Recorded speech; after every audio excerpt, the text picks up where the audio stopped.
اسلام میں نیند کے بارے میں کیا احکامات ہیں، کب سونا چاہیے اور کب بیدار ہونا چاہیے؟ غلام صاحب امریکہ سے پوچھتے ہیں۔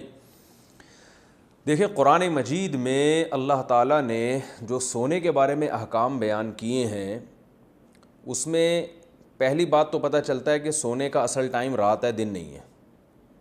دن میں بھی سونا ہے لیکن اصل جو سونے کا ٹائم ہے رات ہے۔ جیسے قرآن مجید میں اللہ کا ارشاد ہے وَجَعَلْنَا اللَّيْلَ لِبَاسًا، رات کو ہم نے لباس بنایا جو سب چیزوں کو ڈھانپ دیتی ہے، اور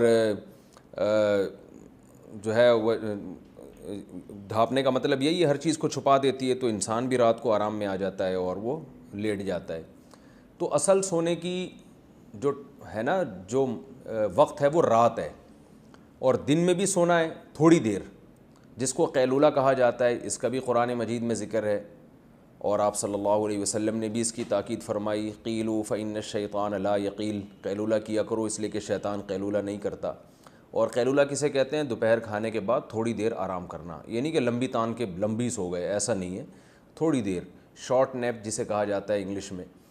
تو دوپہر کو تھوڑی دیر آرام کرنا یہ بھی حدیث سے ثابت ہے، اور رات کو سونا یہ تو قرآن و سنت سے ویسے ہی ثابت ہے، آپ صلی اللہ علیہ وسلم کا معمول بھی تھا۔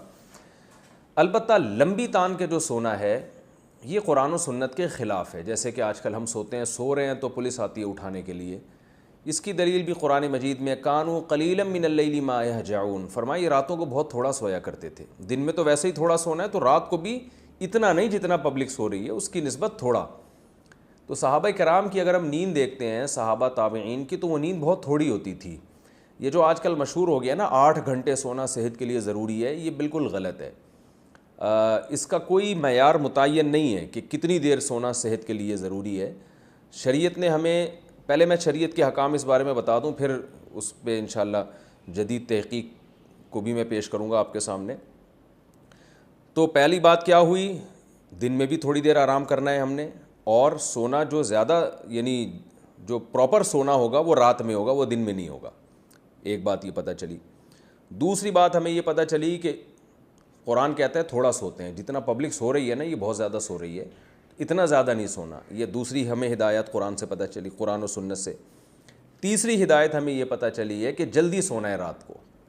رسول اللہ صلی اللہ علیہ وسلم نے عشاء کے بعد نہ سونے کو اور گپیں مارنا، اور جیسے ہم لوگ کر رہے ہوتے ہیں آج کل، تو اس عمل کو بھی ناپسندیدہ قرار دیا ہے۔ عشاء کے بعد آپ صلی اللہ علیہ وسلم سو جایا کرتے تھے، جلدی سونے کا معمول تھا۔ تو یہ 3 چیزیں آپ اگر جمع کر لیں اپنی زندگی میں، تو اسلامی تعلیمات جو سونے کے بارے میں ہیں اس پر بھی عمل ہو جائے گا، اور صحت بہت ٹائٹ ہو جائے گی انشاءاللہ۔ تو یہ جو ہے نا کہ کم سونا، یہ جبھی ممکن ہے کہ جب آپ سونے کی اس ٹائمنگ کو فالو کریں جو قرآن و سنت نے ہمیں بتائی ہے۔ اچھا، اس میں ایک بات یہ بھی ہے کہ آپ صلی اللہ علیہ وسلم عشاء کے فوراً بعد سو جایا کرتے تھے، پھر بہت جلدی رات کو اٹھ جایا کرتے تھے، پھر بہت لمبی لمبی تہجد